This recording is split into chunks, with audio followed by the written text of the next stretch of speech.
이제 수업 시작할게요. 네, 이제 2교시 시작할 건데요. 사례 이제 세 번째죠. 세 번째고 11번 사례인데 읽어도 무슨 말인지 모를 거예요, 아마. 예, 그걸 의도한 겁니다. 읽어봐도 모르는데 법학은요. 일단은 좀 이 단어들이나 막 흩어져 있는 것들이라도 연결이 안 되더라도 읽은 거하고 안 읽은 거하고 이렇게 조합하는 속도가 다를 수밖에 없어요. 법학은 익숙하게 만들어야 하는 학문이지 수학처럼 계산하는 학문은 아니에요. 무조건 익숙하게 만들어야 돼요. 무조건. 그래서 이제 가끔 이제 변호사 이제 출신이신 분들은요, 이건 이거죠? 끝이에요. 너무 당연해가지고요. 너무 당연해가지고. 근데 예, 이게 만약 비전공자인 경우에는 그게 너무 당연하지가 않아서 막 물어보는 경우도 있거든요. 그런 거 이제 감안하고, 그래서 여러분 눈에 계속 노출시키는 게 필요하다. 그리고 이건 좀 딴 얘기인데, 이제 코로나 때문에 상황이 어떻게 될지도 모르고 막 이런저런 고민 때문에 여러분들 어떻게 하면 효율적으로 좀 더 공부를 많이 시킬 수 있을까? 그래서 나도 뭐 유튜브를 촬영해야 되나 그런 거 하시는 분들이 많더라고요. 그런데 저는 이제 그런 건 안 하기로 했어요. 왜냐면 제가 이제 그 청각 자료를 이용해서 저도 해봤어요. 혼자 이제 수험생일 때. 그런데 여러분, 시각만큼 효과적인 방법은 없어요. 솔직히 말하면 시각만큼 효과적인 거 없어요. 뇌하고 바로 직결되어서 이제 연결되어 있는 그 감각 중 하나는 그냥 시각인데요.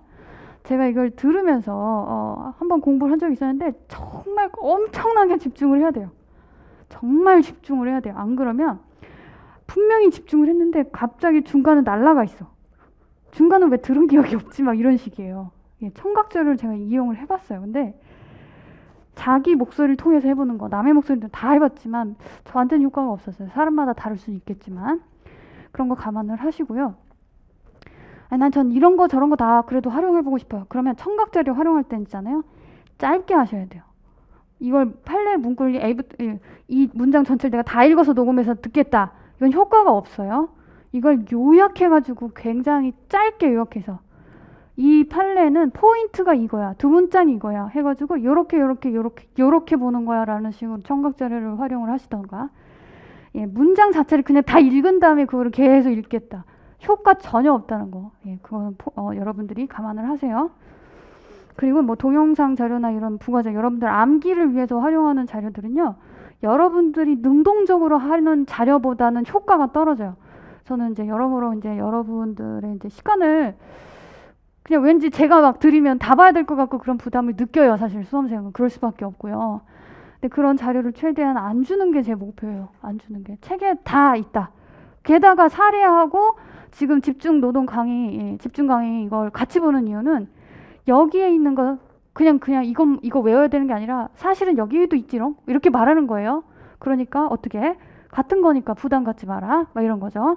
그리고 이론집에 있는 거 조문 처리했으니 조문으로 돼 있는 거 외우지 마라 이런 거 아니겠어요? 자, 이런 식으로 시간을 아끼는 방향으로 공부를 하라는 말이에요. 그리고 오늘 배우는 사례들은요, 여러분들이 오늘이 끝나기 전에 포스트잇으로요, 그 사례는 이렇게 생겼지. 제가 칠판에 그렸던 건 그림이 기억이 나면 뭐 백지학습이라고 하는데 백지 연습? 백지 훈련? 백지 학습? 뭐 이런 식으로도 표현을 하는데 집에 가자마자 책 보지 말고요. 오늘 공부한 거 한번 떠올려 봐요. 그리고서 이제 책 보면서 좀 첨가를 해보세요. 그런 식으로 하는 게 조금 더 재밌지 않나? 그냥 무작정 외우겠다라고 보는 건 답답할 수 있거든요. 그리고 내가 머릿속에 여러분들이 사실 기억이 있어요. 근데 빠져있는 부분만 채우면 되지 봤던 데를 계속 보는 게 목적이 아니라는 말이에요. 백지학습은 약간 그런 효과가 있을 것이다. 그래서 그게 효과가 없다는 사람도 있어요. 그러니까 여러분들 어떻게 활용하냐 나름이고, 저도 그렇게 활용은 안 했는데 여러 가지 학습 기법을 본다고 했잖아요. 여러분 지금 이 시기에는 그 방법을 하는 것도 조금 재미를 위해서도 흥미를 붙이기 위해서도 괜찮을 것 같다라고 팁을 드리는 거예요. 제가 이제 수업 중간에 이런저런 얘기를 조금 해드리는데 자, 됐고 이제 세 번째 문제를 한번 봅시다. 잠깐만요. 예, 39쪽이죠. 39쪽. 자, 이거는 먼저 칠판에다가 이거 날짜들을 제가 이제 막 그릴게요. 날짜들을.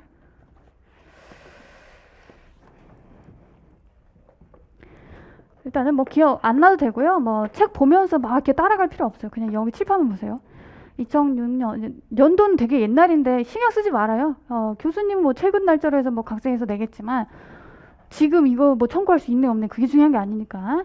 2006년 9월 뭐 26일 뭐 날짜들이 뭐 이렇게 등장하긴 해요.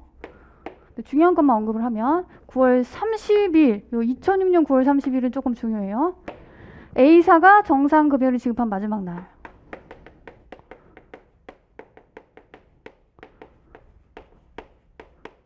순서대로 말하는 거야, 순서대로. 설명에는 순서대로 안 나와 있기 때문에 중구난방인데 지급한 날, 마지막 날, 지급한 마지막 날.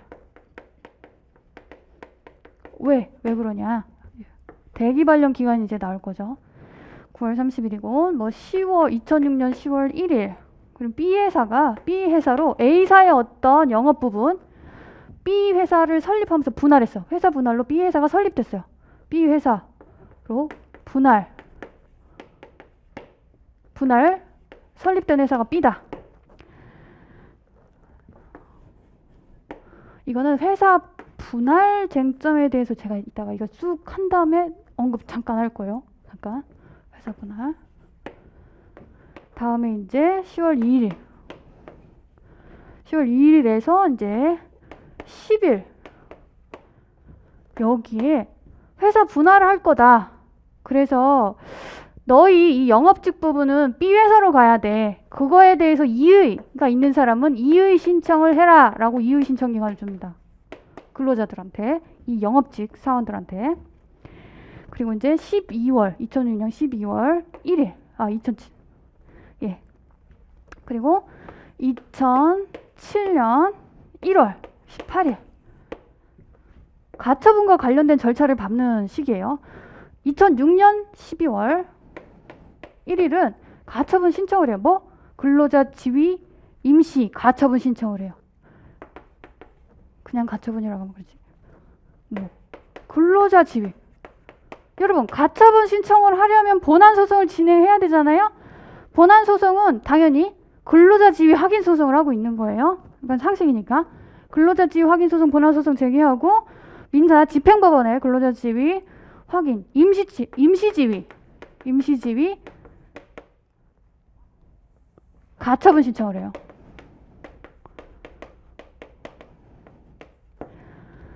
그리고 결정을 하죠. 이때 가처분 결정.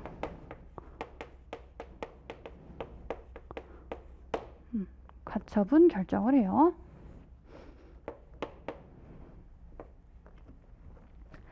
그리고 이제 1월 다시 이제 31일 아주 중요한 날이 돼요.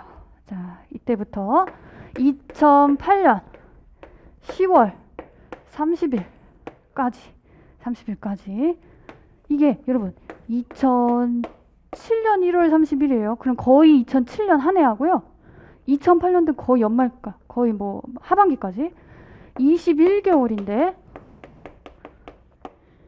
이게 대기 발령 기간입니다. 대기 발령 기간.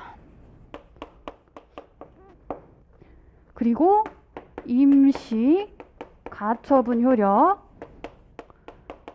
유지 기간이에요. 이 기간 동안. 근로자 지위가 임시적으로 있어. 요거에 대한 해석이기도 하고 법원으로부터 가처분 결정이죠. 근로자 지위에 있는 것 같다. 약간 준하죠. 완전하게 이제 그 근로자 지위 회복됐다 보기 어렵지만 임시지위가 일단 있어서 그거에 맞는 대우를 해줘야 되는 건 맞아요. 사실은 어떻게 될지 모르니까. 그래서 이제 21개월 동안 대기 발령을 합니다. 근데 여러분, 자 이게 여기 중요한 날짜는 여기까지가 이렇게 끝이긴 한데 이 일련의 절차가 왜 이러냐면 왜 B회사로 분할을 했냐면요. 상당히 적자가 누적됐어요. 적자가 누적. A 회사로서도 좀 불가피한 것 같죠. 그리고 회사 분할의 목적은 이렇게 적자 사업 부분 같은 거 이렇게 떼가지고 이제 소멸시키는 것도 있고요. 만년 적자야. 그러면 회사로서는 영리법인인데 그거를 유지할 이유가 없어요. 강요할 수도 없고요. 그렇기 때문에 상법상 분할은 인정이 되고 있죠, 상법상. 자, 여러분, 이 사례는 지금 선고 연도가 2013년 10월 11일이에요. 2013년 10월이죠. 근데 회사 분할 문제가 출제된 적이 있어요. 언제 출제가 됐냐면요. 25회 때. 25회 때니까 2014년인 것 같아요. 그 다음 연도. 바로 다음 연도에 회사 분할 쟁점이 나와요. 그 말 뭐냐면요. 회사 분할로 이슈가 되고 있었던 거예요. 회사 분할로 인한 근로자의 승계 문제, 근로자의 거부권 문제, 핫이슈였어요, 이때. 노무사 노동 현장에서, 노무사계에서 핫이슈였어, 완전히. 이건 모르면 안 되는. 근데 지금 13년 10월 11일 판례인데요. 그 회사 분할 문제로 냈던 그 판례, 근위협구절, 근로자 이해와 협력을 구하는 절차가 회사 분할의 요건이다. 요 판례는요, 2013년 12월에 나온 판례예요. 그러니까 요 판례가 나올 당시에는 분할에 관한 어떤 법률 관계에 대한 내용, 요 판례는 없어요. 없는데 회사 분할을 그냥 너무 그냥 스무스하게 자연스럽게 쑥 그냥 인정을 해버려요. 그런데 만약에 이게 현재로 만약 사례화에서 나온다라고 하면은 분할에 대한 근로관계 승계 쟁점 설치를 해주는 게 맞다고 보여져요. 자, 분할 문제, 회사 분할인데 여러분 우리 이거 분할 어디서 배워요? 영업양도랑 같이 배우죠. 사용주 이제 사업주 변동 여기서 영업양도 하고 뭐 합병, 분할 요때 이렇게 배우는데 영업양도랑 비교합시다.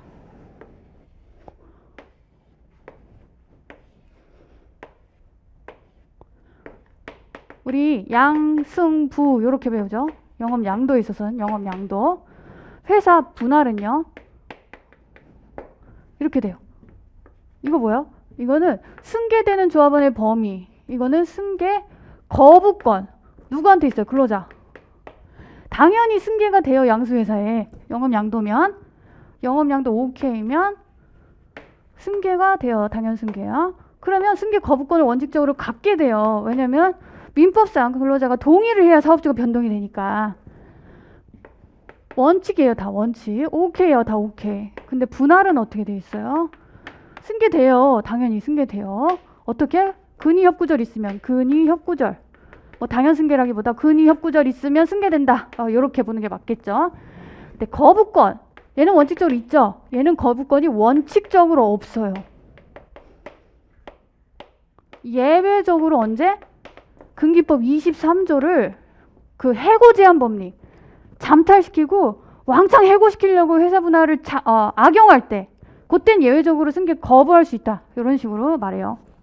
그리고 양도 회사에 잔류할 수 있다. 이렇게 23조 잠탈.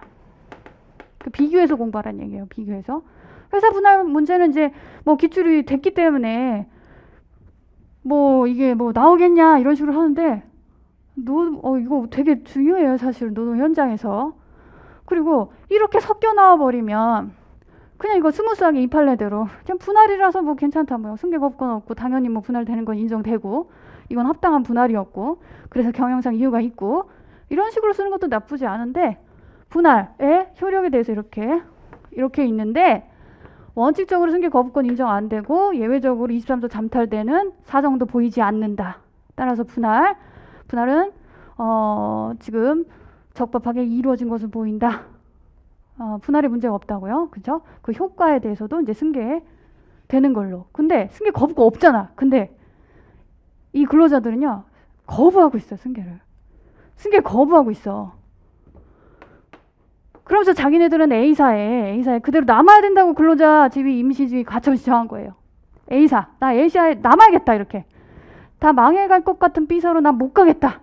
너네들 사실은 그 B사 이런 경우 있죠 사실. 이건 뭐 현실에 조금 문제되지만 여기까지 생각하지 말고 A사 상대요. A사 상대로 나는 근로자 지위를 갖고 싶다 라고 해서 A사가 그 근로자 임시지위가 있으니까 21개월 동안 알겠어. 그러면 대기 발령에 의 써야겠죠. 그리고 임시 가처분 효력이 유지되는 기간이라고 했어요. 그리고 질문이 뭐냐? Q. 자, 물음 1. 문제 1에 물음 1이죠. 그 문제 1에 물음 2 이렇게 두 개가 있어요. 그리고 제2문 해가지고 75점으로 구성되어 있는 건데 물음 1에서는 그 대기 발령이 정당하냐 이렇게 묻고 있죠. 정당하냐. 근데 이거 법리는 쉬워요. 대기 발령은 뭐예요? 인사권 행사잖아요. 인사권 행사는 우리가 뭘로 접근을 하죠? 그냥 전직 생각하면 돼요. 이거를 작년에는 제가 업생신 이렇게 말했는데 필, 불, 협 이렇게 협은 가로하고 이렇게 외우라고 했어요. 왜냐면 휴직 법리에도 얘네가 나오는데 업무상 필요성 이런 식으로 표현하지 않아요. 근데 필요성이야, 필요성. 그리고 근로자의 불이익인데 이걸 또 무슨 불이익? 신분상 경제상 불이익 이런 식으로 표현해. 그러니까 근로자의 불이익이 아니라 신분상 경제상 단어가 미묘하게 차이가 나지만 요구하는 것들은 똑같아요. 휴직 파트에 있어서 판례 법리가. 그래서 통일시키려고 필불협으로 외우라고 지금 고친 거예요. 업생신보다. 그래서 그러니까 업생신은 왜 업생신이면 업무상 필요성, 그리고 생은 생활상 불이익인데 휴직에서는 근로의 신분상 경제상 불이익이라고 하기 때문에 이렇게 불이익의 방점, 필요성의 방점. 신은 뭐냐?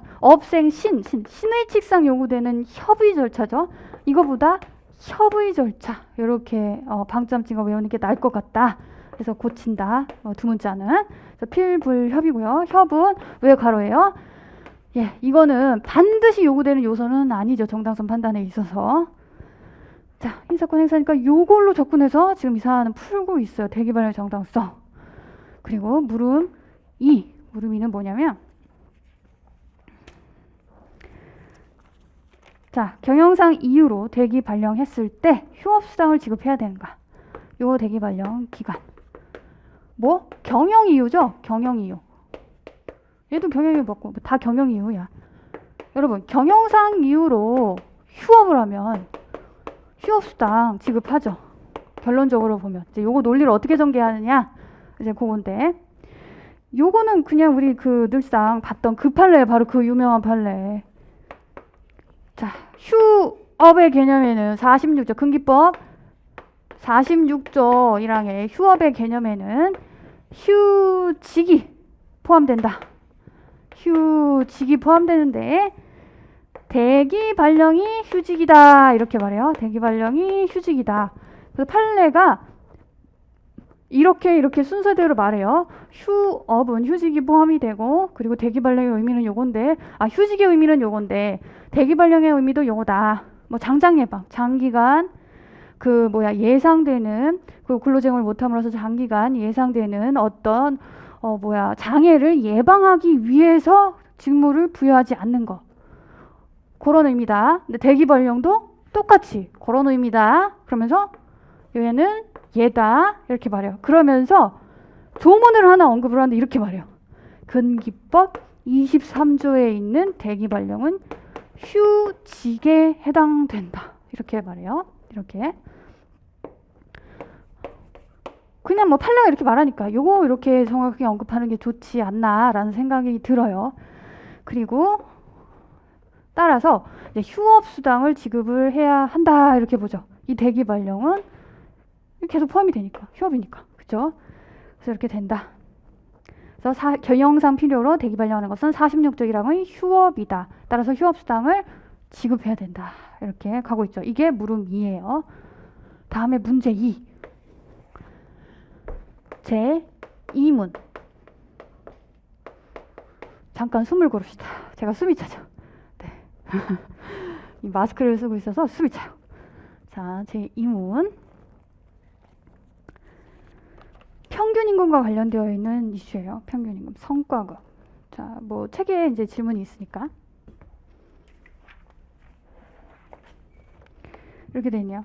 A사는 갑이 주장하는 임금의 세부 항목 중 성과급, 판매 수수료 등록급, 세금, 환불금, 그리고 단체 협약으로 폐지된 월차 수당, 장학금, 교통비, 통신비, 근기법상 평균 임금에 해당하지 않는다고 주장한다. 이 평균 임금에 해당하는지를 검토하면 돼요. 평균 임금에. 그럼 하나하나씩 다 떼어 봐야 되는데 그럼 이게 논리 전개가 어떻게 되냐. 평균 임금에 대해서 설치를 하면 돼요. 평균 임금 관련 조문 뒤져가지고 써주는 게 기본이죠. 조문. 있으면 조문을 무조건 써주는 게 법학에서는 1단계예요. 그리고 없으면 없어서 문제된다. 판례 보자. 이렇게 가는 거예요. 무조건. 자, 이거는 좀 간결하게 제가 조금 말씀을 드리면, 자, 평균 임금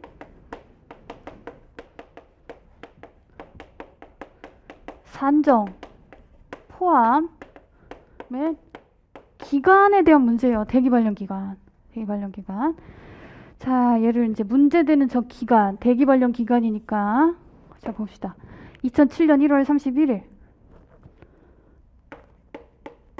2007년 1월 31일부터, 이렇게 하면 안 되지. 요 기간은 21개월인데, 여러분, 저 대기발령 기간 동안 얼마 받았다고 설치되어 있냐면요.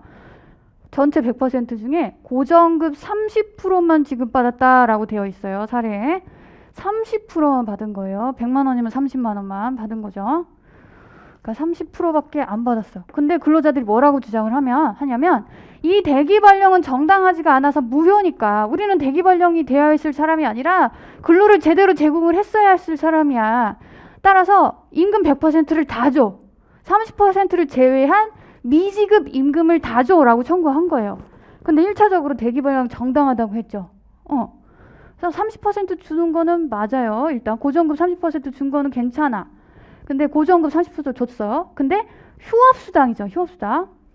휴업수당. 여러분, 임금 전에, 그러니까 첫 번째, 근로자들은요, 임금을 다 달라고 했어요. 전액을 구한 거예요. 임금 전액을 구한 거예요. 근데 대기발령이 정당하니까 얘는 안 되죠. 고정급 30%는 이미 받았어. 고정급 30%를 받은 게 맞아. 근데 휴업수당은 평균 임금으로 계산을 해야 돼요. 그럼 어떻게 해야 돼? 이미 받은 거를 기준으로 해서 계산을 해야 되잖아요. 그럼 고정급 30% 평균 임금에서 휴업수당 얘는 나가야 되는 거잖아요. 근데 판례가 이렇게 말해요. 이 고정급 30% 받은 거 있잖아. 이거 너무 현저하게 적은데? 합리적이고 타당한 다른 방법으로 계산을 했으면 좋겠어 라고 해요. 요거에 대한 리딩 케이스를 이제 프랑스 생명보험 사건 있잖아요. 그건 오늘 안 했는데 그건 나중에 수업 시간에 할 거예요. 그것과 관련되어 있는데 처음부터 요거 이렇게 들으면 그런데 평균 임금은 산정할 때 여러분 얘는 사후적이기 때문에 받은 평균 임금의 70%를 주는 게 맞아요. 근데 판례가 어라라 이상하네. 근기법상 이 30% 생활이 안 될 것 같은데 생활? 평균 임금은 생활임금은 돼야 되는 게 평균 임금이잖아요. 현저하게 너무 적어 라면서 목적론적 해석을 할 수 있다고 했었죠. 평균 임금 산정 방법에 있어서. 요 산정 방법에 대해서 더 구체적으로는 프랑스 생명보험 사건 요거는 1, 2기 때 할 거예요. 요거는 단계가 조금 있어요. 복잡할 수도 있고. 현저히 적은 경우에는 합타, 다방, 따산 이렇게 해서 이제 두 문자를 외웠었어요. 합리적이고 타당한 다른 방법으로 따로 산정해야 된다. 따로. 어떻게 해요? 그 생명보험 사건에서도요. 무급휴직기간제라 빵원 받는 거 아무것도 받은 적이 없는 그 휴직기간. 사실 사유 산정일 평균임금은요. 기본이 그 사유 발생일로부터 3개월 소급해서 3개월 요때 받은 임금을 기준으로 산정을 해야 되는데 얘는 지금 평균 임금이 이 대기발령 기간 사유 발생일 이전에 미안해요. 이거 무시. 이거는 대기발령 기간 동안에 받은 거죠. 대기발령 기간 동안 받은 거죠. 대기발령 기간 그 특수한 사정. 이건 특수한 사정이기 때문에 제외돼요. 그러면 언제? 이 대기발령 기간 바로 그 전 저기 2007년 1월 31일 있죠. 요거 바로 전 2007년 6월 30일 요때로부터 소급해서 1년 요 1년 동안의 기간을 3월분으로 환산한 금액이 평균임금이다. 이렇게 말해요. 특이하죠? 특이하기 때문에 알아야 되는 판례인데 1년. 왜 그래요? 자, 여러분 봅시다. 대기 발령 기간이 언제부터 언제까지예요? 여기서부터 여기까지죠. 근데 요때 정상급여 지급한 마지막 날이랬어요. 평균 임금을 받은 마지막 날. 요 기간 돈 받았어요? 안 받았어요? 한 푼도 안 받았어. 못 받았어. 특별하고 우연한 사정이에요. 지금 회사가 분할해버렸어. 이 회사만에 그냥 사정이 있었던 거야. 아니, 회사 사정이 아니라 투구사는 뭐라고 했어요? 투구사? 평균 임금 산정할 때 투구사는 배제되죠. 투구사는 뭐냐? 지극히 그 근로자 개인적인 사정. 얘가 B 회사로 가서 일했으면 또 월급을 받았겠죠. 근데 거부했어. 거부하고 가처분 신청하고 뭐하고 그렇다고 법적인 권리가 없는 것도 아니야. 준하는 위치에 있어 A사한테. 그래서 A사한테 휴업수당을 전액을 청구했지만 전액은 받을 수 없고 근데 법원이 판단하기 휴업수당은 무조건 줘야 되는 게 맞다고 본 거잖아요. 근데 여긴 0원이야. 그래서 이 기간도 제외를 해요. 이 기간도 제외를 하고요. 요 기간 있죠. 여기. 요때로부터 소급해서 1년. 지금 날짜가 잘못됐어. 날짜. 요거는 맞아요. 요 내용은 맞는데 날짜 잘못됐어. 날짜. 요거. 이상한 기간은 다 제외. 여기 제외. 여기 제외. 그래서 9월 30일. 요때. 요걸로 계산을 한다. 그래서 2006년 9월 30일로부터 소급해서 1년. 언제까지? 2005년 1년이니까 10월이에요. 10월. 9월이니까 10월. 요 1년 때부터 만약에 근데 여기에도 부가적으로 판례가 더 설치하는 부분이 있어요. 되게 험난한 판례. 자, 오늘 특강을 하기에 약간은 적합하지 않을 정도의 난이도일 수는 있어요. 최고 난이도를 자랑하는 거는 맞아요. 근데 굉장히 여러 가지 쟁점을 가지고 있어요. 굉장히 여러 가지. 기본적으로 임금 개념, 평균 임금의 개념, 그리고 여러분 평균 임금 산정에 있어서의 투구사 개념, 그리고 제외하는 기간 이런 거. 목적론적 해석으로 제외하는 기간 사례 우리는 한 개밖에 사실은 몰라요. 우리 신림동에서는. 근데 우리 지금 두 번째 사례를 하는 거예요. 복잡한 거. 대기발령하고 관련해서. 대기발령을 쉽게 내면 너무 쉬워져서 그런 문제는 안 나올 것 같아요. 이건 정제돼서 나올 수가 있겠죠. 자, 그래서 9월 30일 이때부터 이렇게 말해요. 판례는 또. 그런데 9월 30일 아니야 맞아.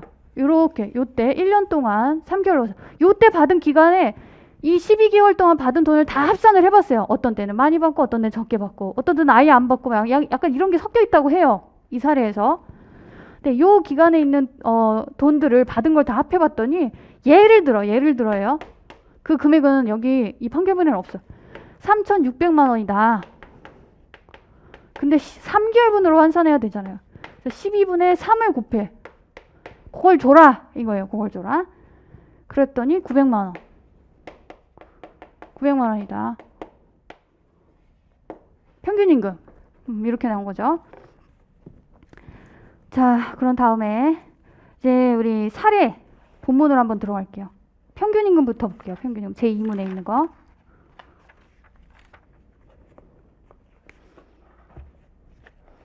자, 43쪽에 평균임금 산정에 포함 여부에서 성과급 봐요. 성과급은 본문에서 이게 뭐 여러분 성과급은 일해서 받는 거 맞잖아요. 근로대가. 예, 그건 간단해요. 갑이 근로대가다. 임금이다. 따라서 평균임금이다. 그래서 목차 옆에 동그라미 하면 돼요. 성과급 옆에 동그라미 평균임금 포함. 그리고 양가로 2번 2005년도 월차 수당 지급액. 2005년도 월차 수당 지급액이라고 되어 있는데 2005년도 월차 수당 지급액을 2006년 지금 이거 어디예요? 2006년 9월 30일 2005년 10월 이 사이 언제? 2006년 1월에 지급을 했어요.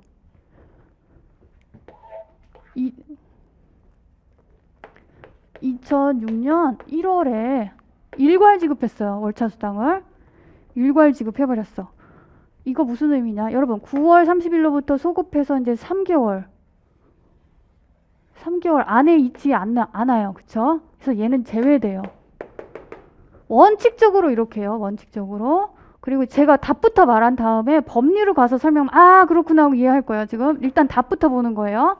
결론적으로 얘는 제외돼요. 요 기간 3개월 기간에 없어서. 다음에 장학금은 복리후생 성격이다. 그냥 당연히. 그래서 뭐 얘는 X. 월차수당도 제외. 장학금도 제외. 다음에 교통비, 통신비, 실비 변상이니까 제외. 그리고 세금 환불금 중 이중. 세금 환불금.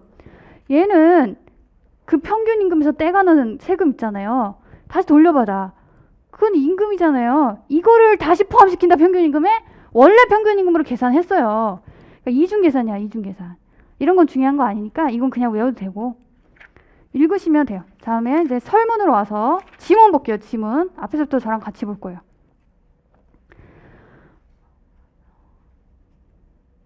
자, 이제 A 회사는 처음부터 다 같이 이게 더 중요하다고 했어요. 문제 읽는 게. A 회사는 자동차 판매 부분, 직영 판매 부분 적자 누적됐어. 그래서 2006년 10월 1일 뭐 칠판 보면서 해도 돼요. 10월 1일 이때 비사 분할, 회사 분할, 직영 판매 부분 수익이 가장 높았던 대리점 판매 부분 뭐 분할해서 비사를 설립했다. 설자인데 설립했다. 다음에 A 회사는 2006년 9월 29일 뭐 변경 거부했다. 29일은 변경을 거부한 날. 뭐 중요한 건 아니고. 그래서 B사로 가는 걸 자기가 거부한 건데 사실은 분할은 거부권 없다고 봤죠. 그리고 이렇게 A사에 잔류하고자 하는 근로자는 2006년 10월 2일부터 10일까지 이의 신청할 걸 공고했다. 그리고 이의 신청을 제출하면 대기 발령과 정리해고를 시행할 거다 라는 내용도 있었다. 이거는 되게 중요하게 작용하진 않아요. 일단 기간을 뒀다는 거. 한편 이것도 간단하게 봅시다. 뭐 어쩌고저쩌고 해가지고 그 신청 기간 중 딱 이틀밖에 신청을 할 수가 없어서 노조가, 이 근로자들 당사자가 아니라 조합원들이 아니라 노조가 그 전적 거부할 거야 라고 전적 거부 통보를 해요. 여기선 전적이란 단어를 썼어요. 이 2013년도 선고된 판례인데. 자, 그리고 사실은 회사 분할이에요. 그쵸? 그리고 A 회사는 갑등이 이의 신청서를 제출하지 않아 모두 전적이 동의했다고 간주하고서 갑등에 대해 채용 인사 발령을 했다. 그 후 A사 직영 판매 부분 영업시설 모두 비사로 갔다. 그래서 영업부서가 없어진 거예요. A사에는. A사에서 근로 제공해서 받을 수가 없어요. 현실적으로 그 임금을. 거기에서 자동차를 판매해서 성과를 올릴 가능성이 없다는 거죠. 자, 그리고 이제 이의 신청서 제출하지 않아 모두 전적이 동의했다고 간주, 채용 인사 발령을 갑등에 대해 했다. 그 후 A사의 직영 판매 부문의 영업시설 모두 비서로 갔고 갑을 포함한 근로자들은 2006년 12월 1일 가처분 신청하고 1월 18일 가처분 결정이 났고 그러자 A사는 2007년 1월 31일 갑 포함한 근로자에 대해 대기 발령 1월 31일부터 2008년 10월 30일이 21개월 동안 대기 발령 기간. 이 대기 발령 기간 동안 위 가처분 결정 효력 지속된 반면 본안 소송은 확정이 되지 않았어요. 이게 무슨 말이냐? 근로자 지위 명백하게 확보한 게 아니란 얘기예요. 그러면 A사 입장에서는 뭐예요? 이유가 있다라는 거야. 대기 발령 필요성이 있다라는 근거로 사용이 돼요. 이후 A사는 기구 개편 인사명령 통해 2008년 11월 1일자로 어쩌고 뒤에 날짜는 중요하지 않은 게 지금 칠판에는 등장하지 않죠. 11월 1일 이때 대기 발령해서 되고요. 왜 10월 30일까지가 이제 대기 발령이었으니까 그 다음 날로부터 대기 발령이 해제되고 인사 처분이 내려진 거예요. 인사 명령이 나온 거예요. 대기 발령이 해제된 거지. 자, 그래서 한편 여기서부터는 이제 제2문과 관련되어 있는 수당과 관련된 사실관계예요.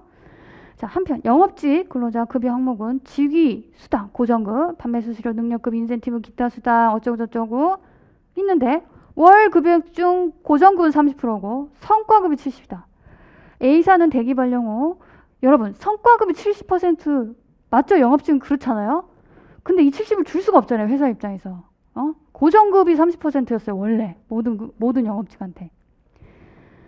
자, 이 성과급이 이래서 뭐 단점인가요? 아니요. 장단점 있잖아요. 성과급은. 이렇게 운영을 할 수가 있다는 얘기예요. 그래서 회사는 필요성이 있다. A사는 대기 발령 후 영업직에게 직위수당, 근속수당, 가족수당만 지급했다. 그러니까 근속수당, 가족수당은 많지는 않을 거예요. 많지는 않은데 대략 30%인 고정급은 줬다. 그래서 급여 항목 관련해서 A사는 대학원 진학 환자인 장학금, 그리고 교통비는 보전, 사후 보전, 그리고 휴대전화, 영업활동하면 휴대전화비 5만 원 간주해서 사후 보전, 다 그래서 실비 보상이에요. 사후 보전. 간주에 여러분 사용한 이렇게 돼 있잖아요. 사용한 실비 변상이죠. 실비 변상. 사용했는지 안 했는지 상관없이 그냥 다 줬다. 고정급이 될 가능성이 있어요. 근데 사후적으로 보전해줬다. 그러니까 이건 실비. 다음에 A사는 2006년 1월 10일 고정연차휴가 제도로 전환하면서 2005년 12월까지 발생 어쩌고저쩌고요. 그래서 2005년 월차휴가 미사용분에 대한 월차수당 2006년 1월 25일죠. 여기 2006년 1월 여기 마지막으로 고정급 정상급여 지급한 마지막 날이잖아요. 아까 이렇게 갖고 여기 요 날. 그래도 A사에 있었던 A사에서 근무를 했던 기간 있잖아요. 요 기간 이전의 걸로 계산을 해야 된다는 거예요. 평균 임금을. 그 기간들은 다 너무 적거나 아예 안 받았거나 난리가 났던 기간이다. 그리고 대기발령 투구사다. 투구사. 그래서 A사에 청구하는 거니까 휴업수당 그 지급이 전제가 되는 평균 임금은 저 9월 30일 이전에 받았던 기간인데 요때 기간조차도 약간 들쭉날쭉. 왜 그랬겠어요? 어떤 때는 특히 요 기간에는요. 여기 여러분 이게 왜 마지막 날이야? 이 A사가 되게 힘들었다는 걸 말해요. 적자가 누적됐잖아요. 이땐 그래도 실적이 나왔어. 그래서 여기 이 근로자가 받았던 급여가 많기도 하고요. 있기는 있었어요. 성과급이 70%니까. 여기 어때요? 아예 못 받은 때도 있었고 되게 적었대요. 그래서 요 사실은 9월 30일 이전 3개월 이 날로 붙어요. 3별 요 안에 있는 지급받은 평균 임금을 기준으로 해야 되는데 평균 임금 받은 게 없거나 너무 적어. 그래서 요것도 제외해요. 요것도 제외. 앞에서 받은 날 거. 요거는 어디에 국한됐네요? 요거는 이제 거기 나오는데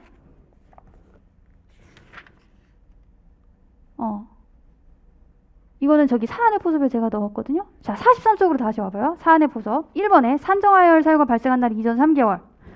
자, 이렇게 보면 특수한 사정을 고려하여 휴업수당 산정을 위한 평균임금 산정 기준 기간을 갑이 A사로부터 정상적으로 임금을 받은 최종 시점인 퇴직인사 발령인 전날인 바로 2006년 9월 30일 기준으로 그로부터 소급해서 3개월 기간 동안 원고들이 A사로부터 받은 임금 기준으로 하되 원칙이잖아요. 이게 근기법 2조 1항 6호에 따른 원칙이에요. 그렇게 하되 만약에 그 기간 중에 임금을 받은 게 없어. 그리고 너무 적어. 근데 그 기간만 제외하면 그 앞에 기간은 받은 금액이 있고 또 많은 게 또 있었어.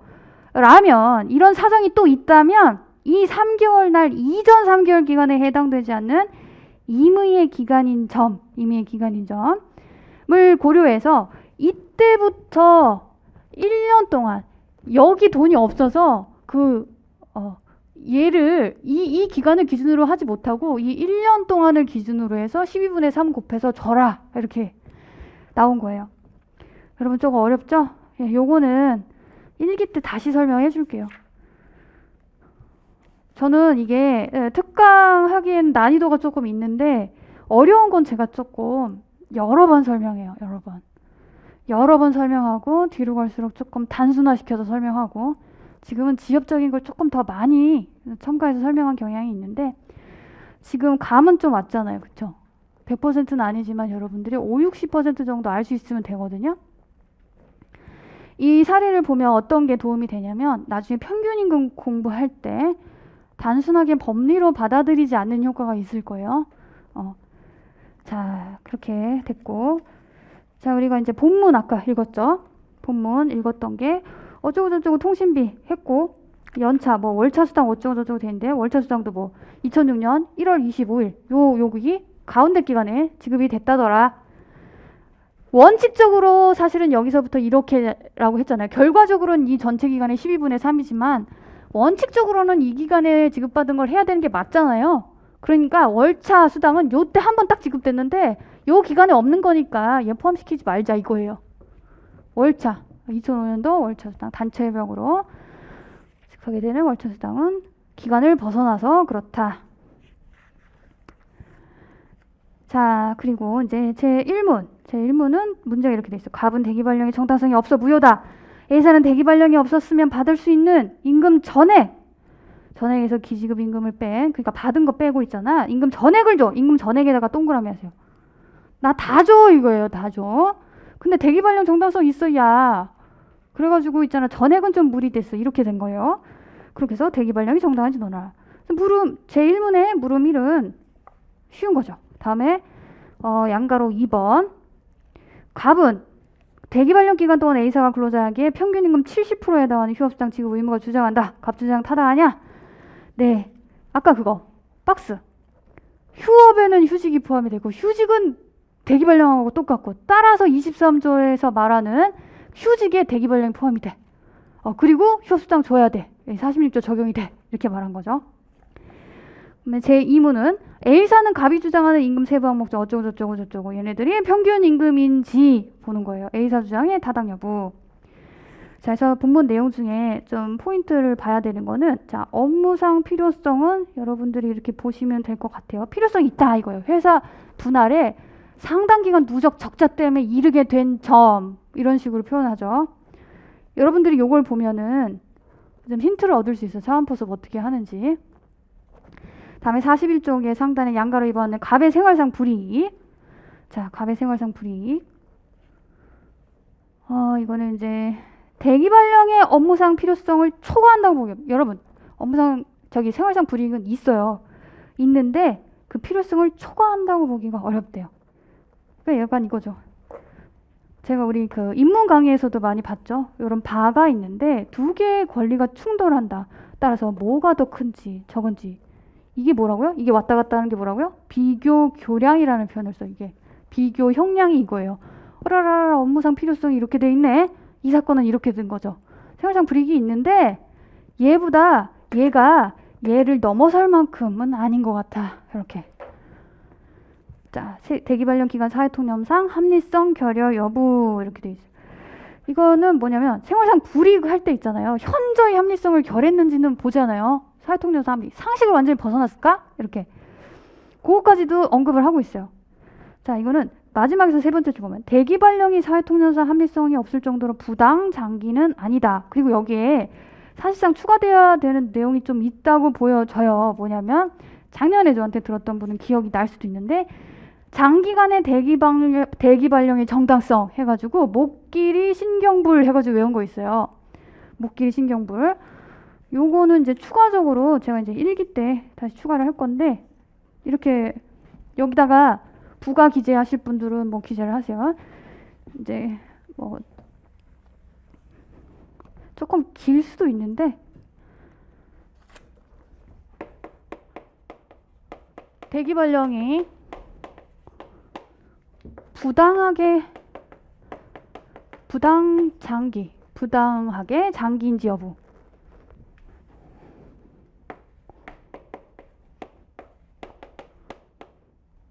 장기간인지 요거를 판단하는 판례법리. 발령이 정당해도 제가 조금 간소체로 쓸 거거든요. 정확한 그 문장이 아니라 그 발령이요. 대기발령이 정당하더라도 그 대기발령 규정을 설정한 목적. 여기에서 그리고 그 실제 기능. 그 대기발령 규정의 실제 기능. 그거 나중에 다 정리해버리려고 그 전초전으로 둔 규정 아니야? 라는 걸 본다는 거예요. 그 실제 기능.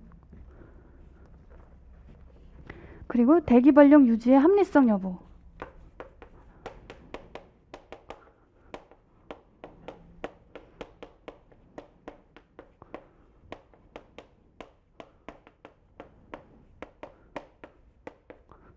여기에서 목길이.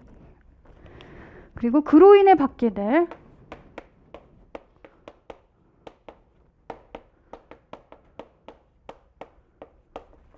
신분상, 경제상 불이익.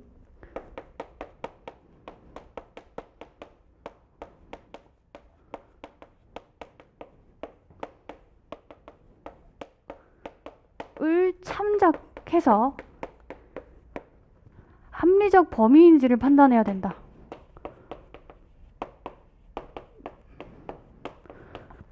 합리적 범위 내인지 판단해야 된다. 그래서 목, 기, 리, 신, 경, 불, 그 불이을 판단해야 된다. 이게 대기발령이 부당의 장기인지 판단하는 판례 있어요. 판례. 이 문제가 좀 많은 것을 담고 있어요. 사실은 굉장히. 자, 그러니까 어떤 어려운 사례를 제가 설명할 때 이런 거 안 나, 이게 아니라 이 사례를 통해서 이해할 수 있는 것에 대해서 이제 긍정적인 측면을 여러분들이 상기시키는 게 더 좋아요. 이걸 통해서 여러분들 사안포섭 능력이 수준급이 되는 거예요. 수준급이. 자, 이렇게 됐고, 그리고 차분하게 이제 날짜 정도 정리하는 거, 아까 했던 거 그게 그랬는데, 요거는 좀 더 깔끔하게 자료로 나갈 가능성이 있어요. 지금 칠판으로 하니까 막 이렇게 왔다 갔다 하잖아요. 저도 살짝씩 뭐 헷갈리는 부분도 있고, 이제 읽기 때는 자료로 해가지고 깔끔하게 한번 하거나 판서로도 재정리를 할 거예요. 자, 이제 사례 이제 세 번째가 이제 끝났는데, 이제 네 번째. 자, 20번 사례로 갈게요. 자, 71쪽이죠.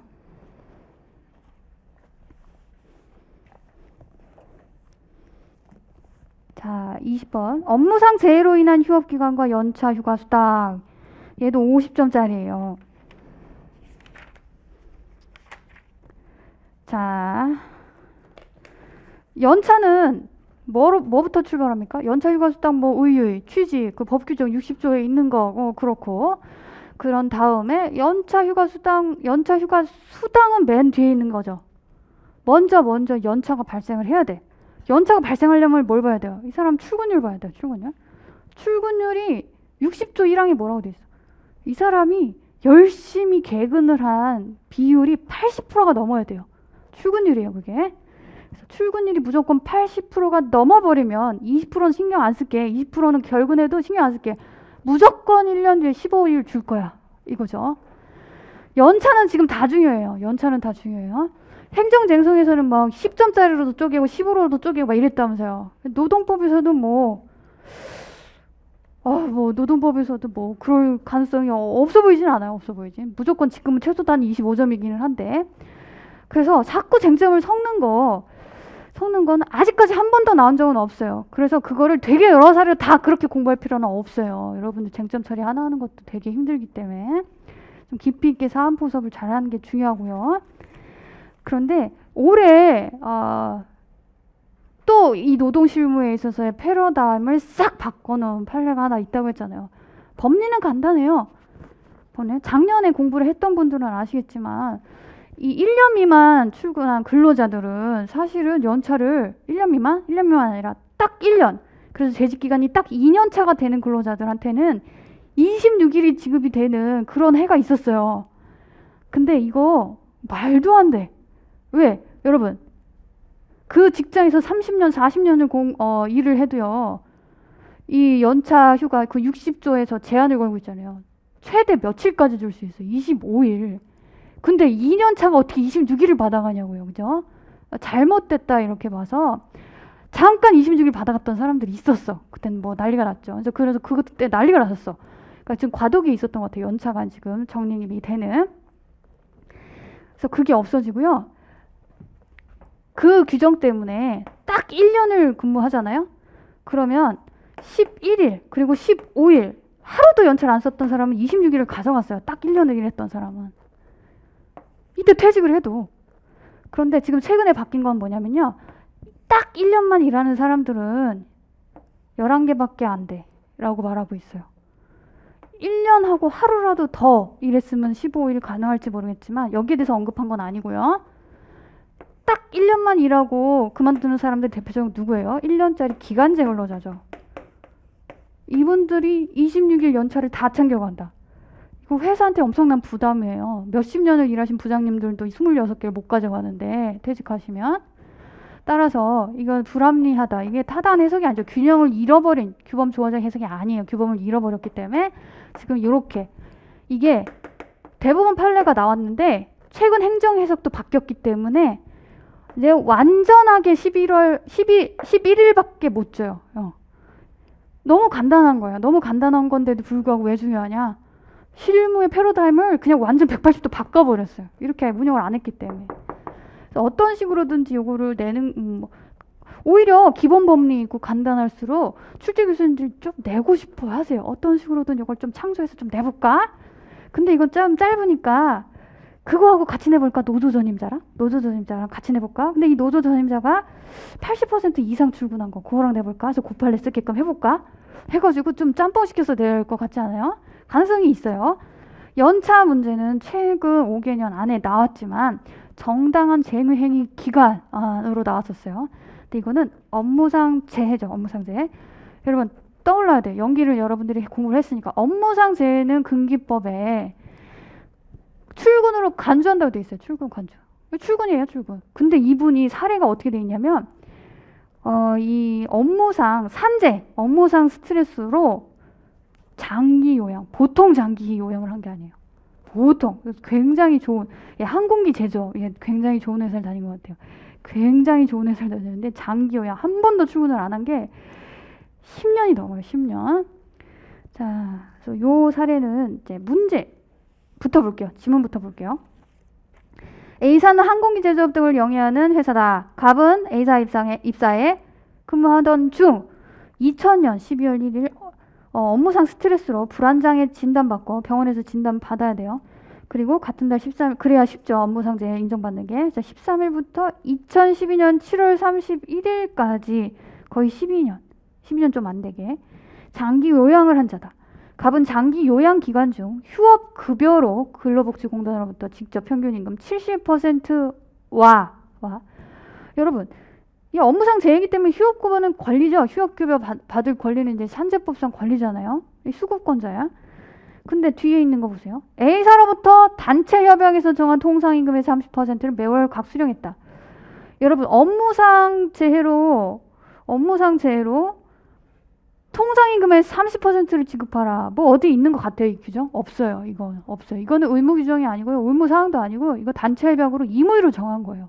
너무 좋은 회사라서 휴업급여 70% 주고요. 회사 차원에서 통상임금 30%도 줄게. 이렇게 한 거예요. 그래서 각 수령했다. 매월 30%. 그래서 갑은 업무상 질병으로 인한 요양 기간 동안 이 사건 임금 규정에서 정한 기준에 따라 연차 휴가 수당이 발생했다. 다 출근이 간주가 됐으니까. 그런데 출근을 못했잖아요. 전 기간을 다. 그러니까 지금 제가 말한 부분들 있죠. 요것과 해당되는 법리들 연결시켜서 포섭을 하는 게 맞죠. 기억이 나는 것 같죠. 자, 그래서 2012년 5월 1일부터 제정 시행된 A사 급여관리 규정에 따르면 휴업, 직무상 휴직으로 연간 전일을 출근하지 않으면 해당 기간의 연차 휴가는 전혀 발생하지 않는다. 이건 이상한데? 왜냐? 제가 아까 계속 그랬잖아요. 금기법에 규정이 명확히 있다고. 이 회사 규정은 지금 금기법에 위반되네요. 그죠? 이 위반되는 어떤 다른 노사자치규범은 그 부분에 있어서 무효가 되죠. 무효가 돼요. 무효가 되는 부분은 금기법 15조에 따르면 어떻게 되죠? 금기법 기준에 따라서 보충해줘야 되죠. 요게 그 쟁점이에요. 그래서 자, A사가 이를 지급하지 않고 있다. 그래서 요걸 청구했었던 거. 자, 그리고 갑은 A사가 소멸시효가 완성되지 않은 2008년에서 2010년도 분까지 뭐 중요한 건 아니고요. 지급할 의무가 있다고 주장했다. 소멸시효가 지난 부분들은 청구 못하고요. 청구 시점으로부터 소급해서 3년이잖아요. 근데 청구 시점이 이분은 지금 2014년에 접수했어요. 이 판례는. 그러니까 이 사람은 2010년도까지 2008년 10년도까지 이 당시 상황으로서는 이게 최선이어서 요것만 청구한 거예요. 임금 소멸시효 기간은 이제 3년이니까. 다음에 A사는 근로자에게 기본급 외에 연 700% 뭐 상여금 기성예비 학위휴가비 어쩌고 저쩌고 등 상여금 등을 고정적 일률적으로 지급했다. 뒤에 나오는 사항은 뭘까요? 통상임금 범위에 속하는 것들 주장하는 거예요, 근로자가. 그래서 아니 통상임금의 30% 또 준다며. 근데 너 통상임금 회사야. 통상임금 제대로 계산 안 해줬잖아. 금기법상의 통상임금을 제대로 계산해서 줘야지. 근데 우리 일반적으로 알고 있는 통상임금에 관한 노사합의 뭐예요? 통상임금에 포함되는 법상 포함되는 걸 제외하는 합의는 무효죠. 그런데 법상 지금 이게 제외하는 합의예요? 이게 이 금기법상 금기법상 인정이 되는 금원이 아니죠, 이건. 통상임금을 법대로 줄 필요가 없다라는 게 판례의 입장이에요. 그래서 우리가 알고 있는 그 판례와 비교해서 쓰는 게 포인트예요. 안에 들어가서 읽다 보면 이제 또 알겠어요. 같이 읽어볼 거예요. 자, 그래서 고정적 일률적으로 지급했다. 금기법에 따라 위상여금을 포함한 금액을 기준으로 통상임금 산정해서 휴업급여를 지급했어야지. 근데 통상임금을 포함시키지 않았잖아. 그래가지고 내 통상임금이 적어졌어. A사야. 갑에게 그 상여금을 모두 포함한 통상임금 기준으로 산정한 휴업급여 어쩌고저쩌고를 지급해야 할 의무가 있다라고 근로자가 주장한다. 자, 물음 1. A사가 미지급 연차휴가 수당 지급할 의무가 있다는 갑의 주장이 타당한지 논하시오. 여러분 여기 왜 수당이라고 돼 있어요? 출근 안 했으니까. 그쵸? 수당 청구할 수밖에 없잖아요. 출근 안 한 사람이 어떻게 가가지고 휴가를 사용해요? 자, 그리고 물음 2는 A사는 상여금 등을 포함한 통상임금 기준으로 산정한 미지급 휴업급여를 장기 요양 기간 중 그걸 표시하세요. 지급할 의무가 있다라고 주장하지만 법상 근거 없다고 했죠. 장기 요양. 왜? 이 사람은요. 산재법에 따라서 받고 있어요. 근데 여러분 산재법에 따라 받는 사람이 금기법에도 재해보상이 있죠. 금기법상 재해보상 줄 수 있어요? 이중보상 안 된다고 했었죠. 산재법에 따라서 받을 수 있는 사람은 금기법에 따라서 지급을 못 받아요. 근데 여기서 말하는 지금 노사 합의에 따라서 주기로 한 30%는 사실은 금기법상 재해보상에 포함이 돼요. 왜? 되게 막 금기법상 재해보상 해가지고 뭐가 있을 것 같은데 이게 무슨 말이냐면 다치고 왔어요. 다치고 왔어. 야, 공단에 그냥 그 업무상재 신고하지 마. 치료비 얼마 나왔어? 10만 원 나왔어요. 10만 원, 자, 이게 10만 원 이렇게 딱 줘. 이게 재해보상이에요. 금기법상 재해보상. 사용자가 주는 돈은 금기법상 재해보상이에요. 그래서 이거 이중 지급 안 돼요, 당연히. 그래서 이거 지급 의무가 없어. 근데 줬다라고 회사에 규정이 있다. 여러분, 금기법보다 더 좋으니까 이거는 유효죠. 응? 유효이긴 해. 근데 법상 통상임금 범위 칼같이 지킬 필요는 없어. 1원이라도 더 주면 그냥 그건 그거대로 가져가면 된단다, 근로자야. 이렇게 말한 판례죠. 그 법리들을 잘 설치하면 돼요. 그래서 어떻게 꾸몄나 봅시다. 물음 1. 자, 연차휴가 수당 지급 의무가 있다는 주장. 이건 쉬운데 순서대로 적는 게 중요해서 이건 연습이 필요해요. 연차 수당은. 자, 논점의 정리. A사 급여 관리 규정에서 연간 전일을 출근하지 않았다. 그러니까 해당 기간 연차 휴가 발생하지 않는다고 규정하고 있다. 어디 A사 급여 관리 규정. 이게 문제잖아요. 그리고 연간 전일 출근하지 않으면 안 준다라고 규정이 돼 있어요. 따라서 이 근로자한테 이 연차 휴가 수당 청구권이 발생할지 문제다. 특히 첫 번째, 연차 휴가권 발생 요건으로서 동그라미 1. 연차 휴가 출근율 산정할 때 업무상 재해로 휴업한 기간이 출근 간주가 되냐? 오케이죠. 여러분 답을 알고 논점의 정리를 쓰는 거예요. 막연하게 고고고고가 정점이 돼요 하고 그냥 쭉 시작하는 게 아니라 근데 그렇게 시작한 답안 되게 많아요. 되게 많아요. 모르고서 답안 써도 합격한 사람이 사실상 많아요. 기계적으로 그냥 이 컨텐츠 외워서 쓰는 사람 많으니까. 근데 여러분 사안포섭은 이렇게 해야 돼요. 이거는 어떻게 보이냐면 사실 모르고 그냥 있는 컨텐츠 그거 해당되는 관련 쟁점 다 때려박았어도 교수님 입장에서는 답을 안 쓴 건 아니야. 얻어 걸리는 거예요. 그냥 얻어 걸리는 거. 빡빡하게 필속 굉장히 빠르고 그리고 평소에 공부하는 양도 엄청나게 많아야 돼요. 그렇게 공부를 하면은요 떨어지긴 어려워요. 그것도 합격을 해요. 근데 여러분 공부는 이렇게 해야 된다는 걸 말하는 거죠. 자, 순서대로 답을 머릿속에 갖고 있잖아요. 그래서 첫 번째 이것부터 봐야 된다. 출근 간주 되는지 오케이죠. 그러면 두 번째로 넘어갈 수 있는 거예요. 그래서 출근 간주 된다면 2는 지워요. 이거 잘못 오타. 간주 된다면 숫자 2는 지우고 출근율 산정 대상 기간이 1년 전체인 경우라도 마찬가지인지 1년 전체가 업무상 재해로 휴업한 기간이라도 괜찮은지 이 말이잖아요. 만일 그렇다면 오케이 이것도 됐어. 연차휴가 사용 연도에 전혀 출근 간주 된대. 출근 간주 된대. 여러분 지금 여기까지는 양가로 1번 출근율 산정이었잖아요. 그럼 다음 만일 그렇다면 양가로 2번은 뭐예요? 그 다음부터는 연차는 네모 칸이 3개예요. 출근율 산정 대상 기간 1년이 있고요. 출근율 80% 이상에 대한 게 여기 양가로 1번이에요. 그리고 양가로 2번 이거잖아요. 여기 사용 기간이잖아요. 1년. 그러니까 용어가 뭐라고 돼 있어요? 이렇게 돼 있죠. 양가로 1번. 만일 그렇다면 동그라미 연차휴가 사용 연도에 전혀 출근하지 않은 경우 분리시켜가지고 써야 된다는 얘기예요. 전혀 출근하지 못한 경우 연차휴가 미사용 수당 청구권이 발생하는가? 왜? 전혀 사용하지 못했어.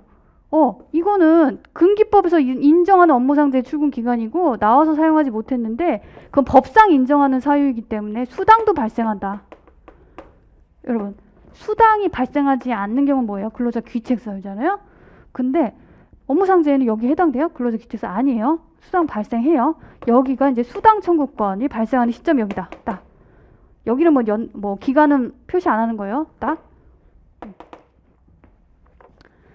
자, 그리고 연차휴가 미사용 수당 청구권이 발생하는지 오케이죠. 오케이.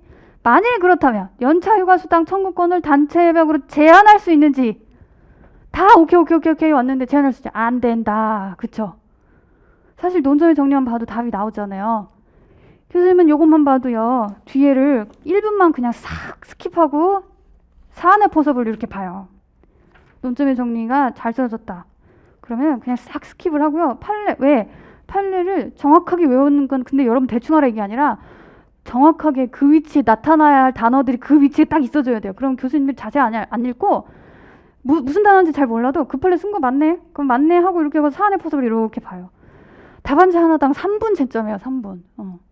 그런데 뭘 썼는지도 모르겠고 정말 답답한 답안지는요. 오히려 더 오래 걸려요. 근데 최고 답안은 3분에서 5분이면 끝나요. 저도. 자, 이렇게 해서 논점의 정리 보면 다 나왔다. 썼구나 이렇게 되고 그리고 목차 정도 확인하고 판례 위치에서 그 단어들만 찾아가지고 사안의 포섭으로 넘어가죠. 우리 채점 교수님들은. 자, 연차휴가 휴가 부여 방법에서 의의 취지 쓰고 취지 잘 써야죠. 취지. 근로에 대한 대가예요. 이거 왜 써야 돼요? 취지. 근로에 대한 대가. 그 60조 1항에서 요구하는 요건을 지키면 당연 발생해요. 당연. 법률 규정에 의해서 바로 권리가 발생해버리는 거죠. 그거를 써야 한다는 의미이고 그리고 근로에 대한 대가다 라고 쓰는 이유는 뭐예요? 얘 임금 청구권 소멸시효 걸리는 거잖아요. 그러니까 얘 뭐야? 임금 청구권 소멸시효에 걸리지 않는 뭐 어쩌고저쩌고 이렇게 나왔잖아요. 청구할 수 있는 거죠. 받을 수 있고. 다음에 연차휴가 휴가 부여 요건 그냥 쓰는 게 아니에요. 취지는. 자, 연결이 된다. 다음에 연차휴가 휴가 부여 요건 출근율 산정 방법. 60조 1항에 규정한 유급 연차휴가는 자 80% 출근한 사람한테 주고 이거는 1년간 총 0일 근로 의무 없는 것으로 정해진 날을 뺀 날. 대략적으로 소정 근로일수 뭐냐면 소정이란 말을 어려워하는 경우가 있는데 소정은 뭐냐면요. 일하기로 정한 날이에요. 소정. 정할 정자예요. 당사자 간에 그거 있지. 그걸로 정한 거다라는 의미예요. 소정은. 대략 여러분 그 빨간 날들 다 빼고 평일들 그걸 계산을 얼추 하면은 평균적으로 240일 정도 돼요. 한 달에 22일 정도가 영업일이거든요. 출근한다고 보면 돼. 자, 그렇게 해서 12개월이니까 22일 12개월이니까 거의 240일 정도 돼요. 이걸 소정 근로 일수라고 한다. 그 중에서 근로자가 현실적으로 근로를 제공한 출근 일수의 비율. 출근율은 연속은 1분의 출근일이다. 연속은 1분의 출근일이다. 동그라미 2번에 출근율 산정에서 업무상재료 협판기간 출근 간주. 60조 6항 1호에 있어요. 이거 잘 쓰고. 판례 문구예요. 지금 제가 판례 번호를 다 안 달았는데 사례는요. 지금 문장 끝에 판례 번호 없죠. 왜 그래요? 저기 제목 안에다가 판례 번호 있죠. 거의 판결문 그대로예요. 다. 제 사례집 해설은요. 판결문 그대로예요. 만약에 제가 해설을 하면 오히려 제가 해설한 부분을 각주를 다 놔요. 제가 필자주 이러면서. 자, 이렇게 해서 동그라미 3번 출근율 산정 대상기 1년 전체인 경우 이거 달리 볼 이유가 없다가 이렇게 설치하고 있어요. 그래서 소결 전부 다 출근 간주돼서 연차 휴가권 발생한다 이렇게 됐고 휴가권이 발생해야 수당 청구권이 있죠. 그래서 3번으로 넘어가서 연차휴가 미사용 수당 청구권. 이 수당 청구권. 왜? 사용기간에 전혀 출근 안 했어. 이걸 어떻게 해석할 건데. 내 판례에 그냥 처리하면 돼요. 휴가 사용기간 도가 등으로 청구권이 발생했다. 사용기간이 도가했어. 출근을 안 했거든. 그런데 사실은 출근이 간주돼. 출근한 거랑 마찬가지야. 근데 사용을 했어야지 그러면. 네, 사용할 수 없는 사유가 근기법에 정해져 있고 그거에 부합이 되니까 전혀 출근하지 않아도 이 경우에는 수당 청구권이 발생하죠. 그걸 쓰는 거예요. 양가로 1번, 2번. 판결문 그대로예요. 이거를 양가로 1번하고 2번을 합쳐 쓰는 경우가 있는데 합쳐 써도 뭐 무방할 걸로 보여져요. 이게 약간 중복된다 보이시면. 근데 저는 나눠 쓰는 것도 나쁘지 않다고 보여져요. 다음에 양가로 3번은 연차휴가 수당 청구를 제한하는 단협 등의 효력. 이거 짧죠? 짧아요. 무효니까. 근기법 위반이야. 이 문구를 이렇게 판례식으로 써주는 게 좋아요. 근기법에서 정하는 기준에 미치지 못하는 근로조건을 정한 것으로서 효력이 없다. 아주 자주 보게 되는 문장일 거예요. 이걸 그대로 쓰는 것도 아주 좋아요. 교수님들한테 굉장히 익숙하니까. 뭐 다른 식으로 표현해도 뭐 괜찮고요. 자, 양가로 4번의 소결. 2008년도부터 2010년도 미사용수당 청구권 있다. 수당 청구할 수 있다. 그래서 표를 보시면 출근율을 산정하는 기간이 2008년 1월 1일부터 1월 1일이라고 한 거는 제가 임의로 표시했어요. 이거는 어디 설문에 없잖아요. 보통 그 근로자들이 많은 회사에서는 회계연도로 해요. 회계연도 1월 1일이에요. 회계연도. 1월 1일부터 출근 대상 기간이 그 해에 12월 31일까지고요. 그 다음 해에 1월 1일 사용 기간이 도래해요. 1년 동안 연차가. 사용 기간이 딱 도래하는 말일 언제? 사용 기간이 끝나는 게 12월 31일. 그게 딱 끝나고 그 다음에 1월 1일에 수당 청구권이 발생해요. 실무에서는요. 수당 청구권이 언제 발생하느냐에 따라서 통상임금액이 달라져요. 해마다 통상임금은 달라질 가능성이 있거든요. 그렇기 때문에 항상 날짜마다 일일이 다 계산해요. 노무사들이. 그래서 회계연도로 해야 돼요. 원래는 여러분 요거는 그냥 팁이에요. 그냥 상식적으로 알고 있으라고. 뭐냐면 입사일 기준으로 하는 게 원칙이에요. 그게 원칙이에요. 근데 회계연도로 하는 게 통용되는 경우는 언제냐면요. 입사일로도 다 따져봐야 돼요. 뭐 노무사든 인사팀이든 다 따져봐요. 근데 회계연도로 하는 게 입사일 기준으로 했을 때보다 연차 휴가 일수가 모자라지 않아. 오히려 조금 한 1.2일 정도 더 주는 것 같아. 불리하지 않으면 회계연도로 할 수 있다. 오케이다. 이렇게 되는 거예요. 그래서 항상 두 개를 크로스 체크한다. 여러분이 크로스 체크하는 게 아니라 실무에서 그렇다고. 네. 다음에 약간 1차 지문으로 그런 게 나올까 싶어가지고 말하는 거예요. 그래서 이제 쭉쭉 갖고 이제 사내 포섭 해가지고 돼 있죠. 매년 출근율도 충족하고요. 이에 따라서 그 수당을 청구할 수 없게 되는 것도 아니다. 전혀 출근하지 않았더라도. 그러니까 어떤 식이에요. 칸 네모칸 3개라고는 했지만 마지막은 칸은 아니지만 이렇게 3단계로 말하는 거잖아요. 출근율, 사용 기간에 전혀 출근하지 않았어도 수당 청구권 발생한다. 그리고 단체 협약에서 전혀 출근하지 않으면 수당 청구권 없다라고 하는 건 근기법에서 정한 근로조건에 미치지 못하는 것이니 무효다. 끝이죠.